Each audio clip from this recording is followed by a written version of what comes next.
আলহামদুলিল্লাহ রাব্বিল আলামিন। এক ভাই জিজ্ঞাসা করেছেন যে গণতন্ত্র আব্রাহাম লিঙ্কন ইহুদির আমেরিকার বিগত রাষ্ট্রপতি তৈরি করা, তো আমরা ওই গণতন্ত্র ইসলামিক গণতন্ত্র নেই, যেমন ইসলামিক মদ নেই, কথা বলছেন না, ইসলামিক জুয়া নেই, বোঝা গেছে? ওই রকমই ইসলামিক গণতন্ত্র মানে আমি আর একটা অকাট মূর্খ সমান। গণতন্ত্র মানে হচ্ছে ইসলামী বলেন আর গায়রে ইসলামী বলেন, গণতন্ত্র মানে সমান অধিকার ভোট দেওয়ার।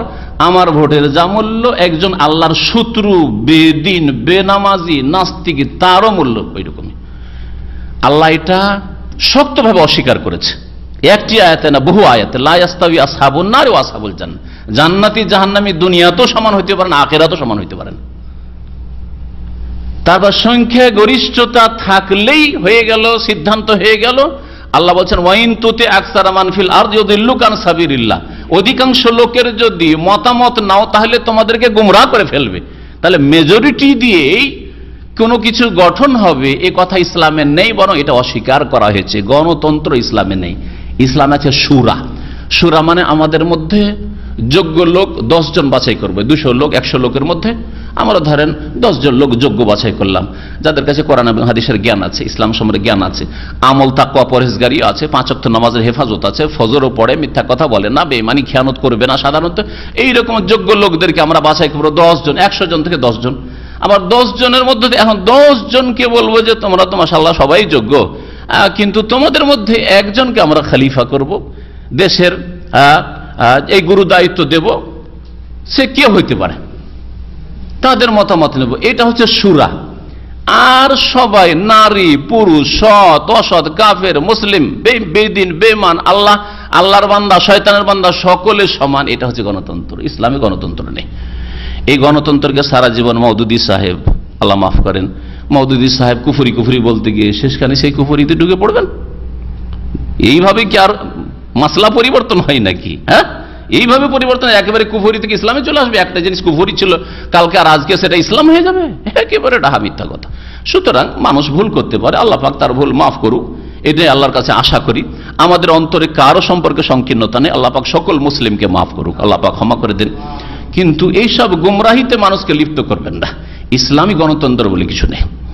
ইসলামী শুরা আছে, যোগ্য লোকেরা, যোগ্যতা দেখতে হবে, যোগ্য লোকেরা কারা আছে। আর যোগ্যতার ভিত্তিতে যদি না আসে, তো গায়ের বলে যে আসছে, জালেম শাসকও যদি আসে, ওয়াইন ওম্মেরা আলিক হাবদুন হাবশিউন, যদি হাবশি, নিগ্রো, গোলাম, দাস, অযোগ্য তোমাদের আমির হয়ে যায়, তারপরেও ইসমাউ আতিউ, আনুগত্য করো, শোনো, নবী করিম সাল্লাল্লাহু আলাইহি ওয়াসাল্লাম বলেছেন জায়েজের ক্ষেত্রে। এটা হচ্ছে নবী সাল্লাল্লাহু আলাইহি ওয়াসাল্লামের দিক নির্দেশন। গায়ের জোরে কেউ যদি আসে, আর যদি বলে যে আমরা যোগ্য লোক চাই, দেশের যোগ্য মানুষ, তাহলে যেটা শুরা, সেই শুরার ভিত্তিতে হবে। আল্লাহ পাক কোরআনে কেন বলছে আফাতুমিনুনা বিবাদিল কিতাব ওয়া তাকফুরুনা বিবাদ, তোমরা কি এই কিতাবের, ইসলামের বিধানে, কোরআন হাদিসের কিছু মানতে চাও আর কিছু অস্বীকার করো? তো যারা কাটা ছেঁড়া করে নিজের সুবিধা মোতাবেক, যারাই করুক না কেন, যেটা যাদের পক্ষে হইলো ওইটাকে ওরা প্রচার করলো। এটা হচ্ছে দিন ইসলামের কিছু মানা আর কিছুর সাথে কুফরি করা। আফাতুমিনুনা বিবাদিল কিতাব ওয়া তাকফুরুনা বিবাদ।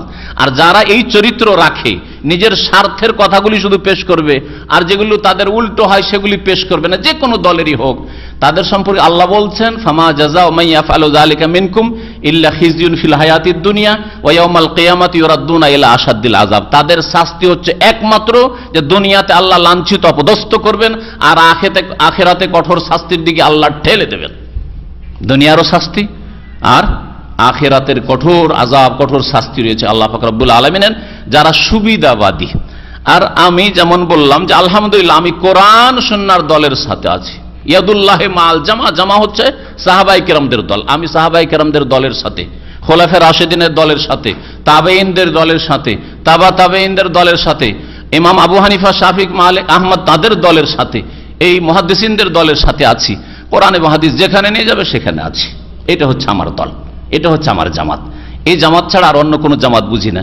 না আমার আঞ্চলিকতার জামাত আছে, না ভাষাগত জামাত আছে আমার, আর না আমার দেশগত কোনো জামাত আছে, না আমার রং বর্ণের জামাত আছে, বরং সব রঙের লোক, সব দেশের লোক, সব ভাষার লোকই আমার দলে সামিল, কারণ আমার দল হচ্ছে, আমি সেই দলে বিশ্বাসী যেই দলকে ছেড়ে গেছেন সাইয়্যিদুল মুরসালিন খাতামুন নবীন মুহাম্মদুর রাসূলুল্লাহ সাল্লাল্লাহু আলাইহি সাল্লাম। মা আনা আলাইহিল ইয়াওম ওয়া আসহাবি, নাজাত প্রাপ্ত দল, সাহায্য প্রাপ্ত দল হচ্ছে ওই দলটি যেই অবস্থায় রাসূলুল্লাহ সাল্লাল্লাহু আলাইহি সাল্লাম ছেড়ে গেছেন তার সাহাবায়ে কেরামদেরকে। আমি যে অবস্থায় রয়েছি, নবী বলছেন মা আনা আলাইহি, যেই অবস্থার উপর আমি আছি দিনের অবস্থার উপর, আর ওয়া আসহাবি, আমার সাহাবায়ে কেরামরা যে অবস্থার উপর রয়েছে। সাহাবায়ে কেরামদের জামানায় যে অবস্থা ছিল দিন ইসলামের, সেই জামাত সেই দলের সাথে আমার সম্পর্ক, অন্য কোন দলের সাথে আমার সম্পর্ক নেই। আর তারপরে কেউ যদি দুনিয়ার স্বার্থের জন্য এখানে ঠেলে ওখানে ঠেলে, তাহলে তাদের দুনিয়া আখেরাত খারাপ করবে ইনশাআল্লাহ তাআলা। আমার এই কয়েক 3 দিনের দুনিয়াও খারাপ করতে পারবে না, আর আখেরাতও ইনশাআল্লাহ তাআলা খারাপ করতে পারবে না। আল্লাহ পাকের কাছে বিশ্বাস রাখি, কারণ এই পথে আমি চলার চেষ্টা করি। আমার দিনী ভাই সে ইউরোপে থাকো, আমেরিকায় থাকো, আর জাপানে থাকো, আমার দিনী ভাই যদি সাহাবায়ে কেরামদের দলের সাথে থাকে, আর আমার পাশের বাড়ির লোক যদি হয় আর রাসূলুল্লাহ সাল্লাল্লাহু আলাইহি ওয়াসাল্লামের দল থেকে ছটকে গিয়ে থাকে, পাপে ডুবে থাকে, শিরক বিদআতে ডুবে থাকে, তাহলে সে আমার আত্মীয় না, আর সে আমার জামাতের লোক না। ওয়া সাল্লাল্লাহু আলা নবিয়িনা মুহাম্মদ ওয়া আলা আলিহি ওয়া সাহবিহি আজমাইন।